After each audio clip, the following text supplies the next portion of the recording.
Olá!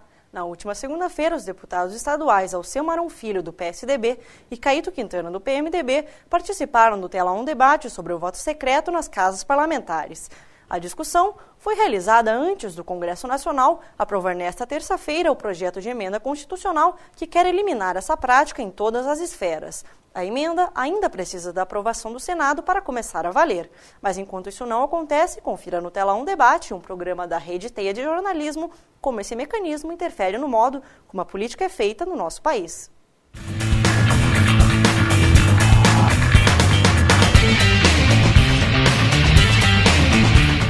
Olá! Muitos cidadãos não sabem ou nunca procuraram saber como acontecem as votações parlamentares no seu município, estado ou até mesmo país. E sem a fiscalização da população, muitas vezes políticos corruptos continuam em seus cargos e propostas que não são de interesse público são aprovadas. E tudo isso, muitas vezes, sem que o eleitor saiba qual a postura do seu candidato perante essas questões. E por isso, no Tela 1 Debate de hoje, nós conversamos com 2 convidados para discutir como as votações e que os votos dos parlamentares não são revelados podem interferir nesse processo. E quem participa dessa discussão são os deputados estaduais. Caíto Quintana, do PMDB, seja muito bem-vindo. Obrigado. E Alceu Maron Filho, do PSDB. Obrigado. Mas antes de começar a discussão, a nossa reportagem foi ouvir alguns especialistas para entender como o voto secreto foi instituído aqui no Brasil. O voto secreto está previsto na Constituição desde 1934. O mecanismo foi criado como tentativa de proteger os políticos de retaliações. Alguns casos, como vetos presidenciais e suspensão das imunidades parlamentares, são obrigatoriamente secretas.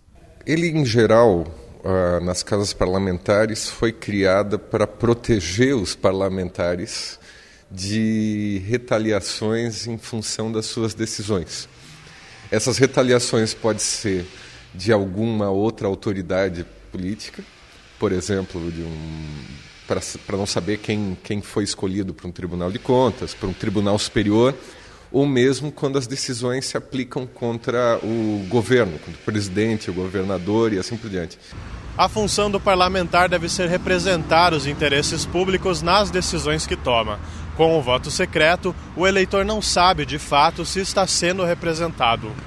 O ideal seria que toda votação, toda manifestação do parlamentar, do representante, fosse transparente para que o seu eleitor pudesse acompanhar e julgar como ele se manifestou, como ele participou, como ele votou, porque ele é um representante da população. Hoje, as casas parlamentares têm autonomia para determinar como são feitas as votações internas. Porque cada casa legislativa pode definir, por resolução, como é o seu procedimento interno, dentro das normas gerais definidas pela Constituição. Então, nesse caso, por exemplo, alguns parlamentos, como o do Rio Grande do Sul, alguma Assembleia Legislativa do Rio Grande do Sul, praticamente eliminou todo o voto, todas as condições para voto não aberto, voto secreto, e mais do que isso, obrigou que todas as votações, praticamente todas, sejam nominais, ou seja, que é possível identificar sempre o voto de cada um dos representantes. Bom, deputado, como nós podemos perceber aqui na reportagem, o voto secreto ele já foi instituído há muito tempo aqui no país, mas o senhor acredita que, hoje em dia, esse mecanismo ele ainda é reconhecido como uma forma de proteção aos parlamentares?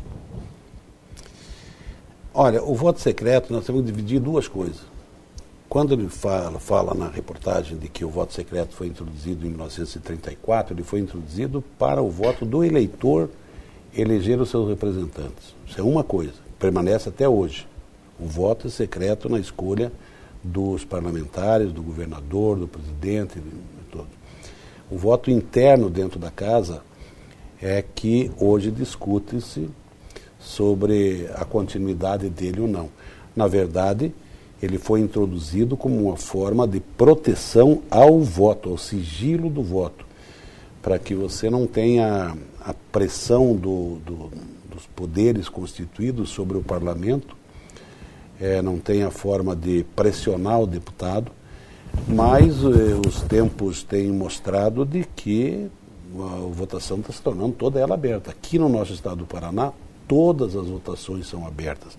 A referência ao Rio Grande do Sul Poderia perfeitamente ter sido feito sobre o Paraná. O Paraná, a partir da administração do deputado Nelson Justo, vota em telão, com o nome dos deputados, em todas as votações, mas todas as votações, sabe-se quem votou a favor, quem votou contra, e nós mantemos aqui única e exclusivamente a escolha do conselheiro do Tribunal de Contas, como ocorreu recentemente, em voto secreto, por uma única razão, porque a indicação do conselheiro Maurício Requião foi anulada exatamente porque a votação foi aberta.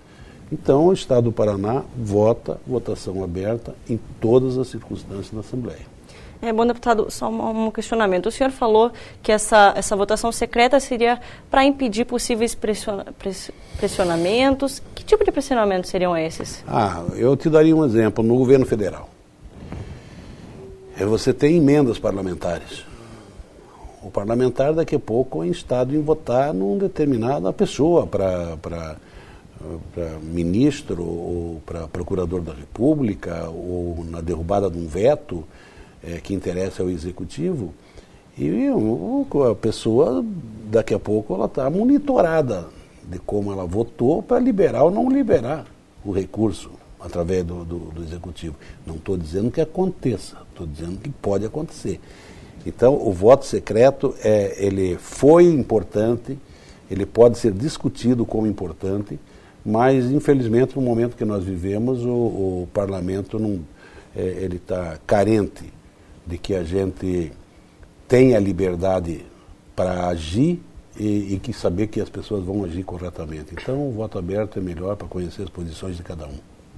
Deputada, qual é o seu posicionamento acerca dessa característica de certa proteção que o voto secreto teria com relação aos parlamentares? Eu reconheço que nós estamos vivendo tempos de um forte apelo ético e moral por parte da população em relação à atividade dos parlamentares. Mas alguma coisa que a população precisa saber é que o voto secreto só foi abolido na história política brasileira, na história constitucional do Brasil, apenas nas duas constituições ditatoriais, a de 1937 e a de 1967 e 69. Então fica para as pessoas pensarem, por que uma Constituição permeada pela ditadura corta o voto secreto? Exatamente porque o voto secreto sempre foi instituído para esta proteção que o deputado Caíto Quintana acaba de colocar. Mas eu considero que estamos vivendo outros tempos, tempos de uma exigência, de uma transparência maior por parte da atividade parlamentar, e eu sou favorável ao voto aberto, mesmo reconhecendo que em alguns momentos, como por exemplo o que o deputado Quintana acaba de dizer, principalmente na avaliação dos vetos do Executivo, do Presidente da República, no Congresso Nacional, do governador nas assembleias e dos prefeitos nas câmaras municipais, o parlamentar fica pressionado pelo Poder Executivo, pelo interesse do Poder Executivo. Mas eu entendo que o parlamentar precisa enfrentar essa pressão, precisa, antes de tudo, dizer à população como ele tem se posicionado. É aquela coisa, quem não tem vergonha do que faz, não deve esconder. E eu acho que o parlamentar deve se pautar por isso. O senhor acredita que, nos casos em que a votação é fechada, o parlamentar acaba tendo uma atitude diferenciada perante essa votação? Depende do parlamentar. Nós estamos falando do ser humano. E o ser humano, em votação aberta ou fechada, ele vai colocar as suas virtudes e desvirtudes. Isso não é a lei que segura. O que segura é realmente o caráter do parlamentar, aquele que não tem motivos para esconder. E também tem o seguinte, nós vivemos um mandato representativo no Brasil. Os deputados exercem um mandato representativo e não imperativo. O imperativo é quando o parlamentar ele representa apenas aqueles eleitores que o elegeu.